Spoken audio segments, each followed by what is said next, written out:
Σήμερα επισκεπτόμαστε δύο φράγματα της Αχαΐας και τη Μονή Αγίων Πάντων που είναι κοντά στο χωριό Βελιμάχη.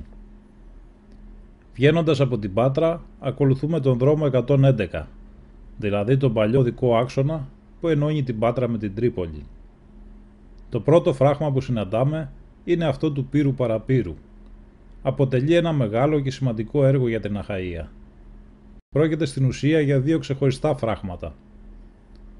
Ο δρόμος που ακολουθούμε διασχίζει κάθετα το φράγμα Αστερίου, δίπλα στο χωριό Αστέρι, με τη χωμάτινη τεχνητή λίμνη που έχει σχηματιστεί. Η κατασκευή του έργου ξεκίνησε το 2006 και ολοκληρώθηκε μετά από 13 χρόνια το 2019. Στη λίμνη του φράγματος έχει δημιουργηθεί μια μικρή νησίδα με το ξοκλήσι των Αγίων Θεοδόρων. Στον πυθμένα της βρίσκεται το εγκαταλειμμένο χωριό Τόσκες, που υπήρχε εκεί πριν γίνει το φράγμα.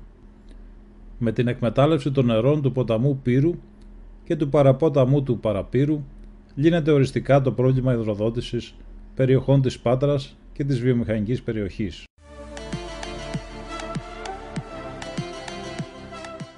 Και εδώ είναι το φράγμα Αστερίου στο Πύρο Παραπύρο.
Συνεχίζουμε τη διαδρομή μας προς τη Μονή Αγίων Πάντων.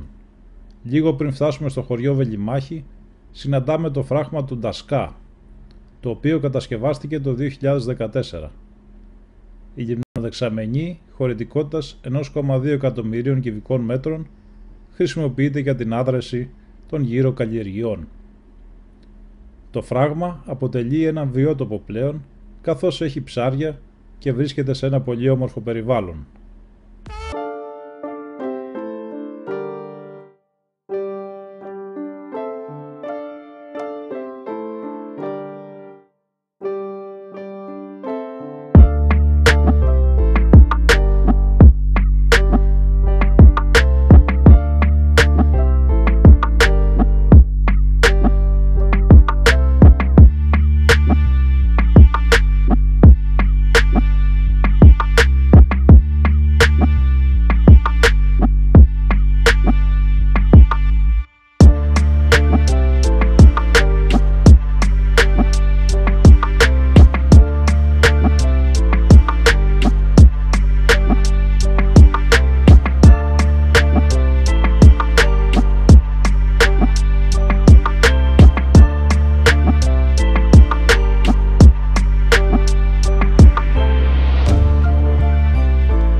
Μετά το φράγμα Ντασκά, περνάμε από το χωριό Βελιμάχη για να καταλήξουμε στη Μονή Αγίων Πάντων.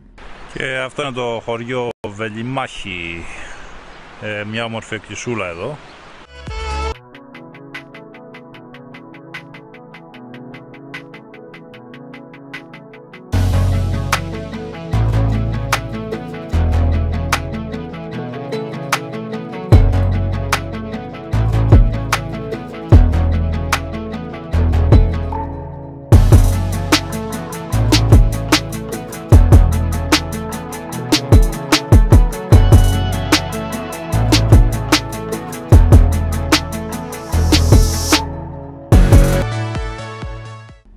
Η σημερινή Μονή των Αγίων Πάντων κτίστηκε το 1728 από τον ιερομόναχο Νεκτάριο.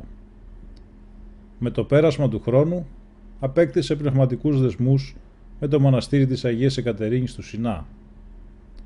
Αξιόλογη είναι η εικονογράφηση των τριών ναών που βρίσκονται στο εσωτερικό της Μονής, της Ευαγγελίστριας, του Αγίου Ιωάννου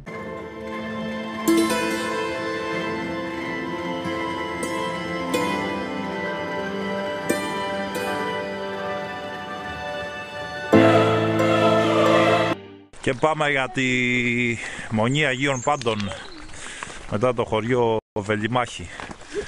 Θα είναι κλειστή βέβαια, αλλά ας τη δούμε και απ' έξω, ωραία θα είναι. Υπέροχο το τοπίο εδώ, κατά πράσινο, μες στον καθαρό αέρα.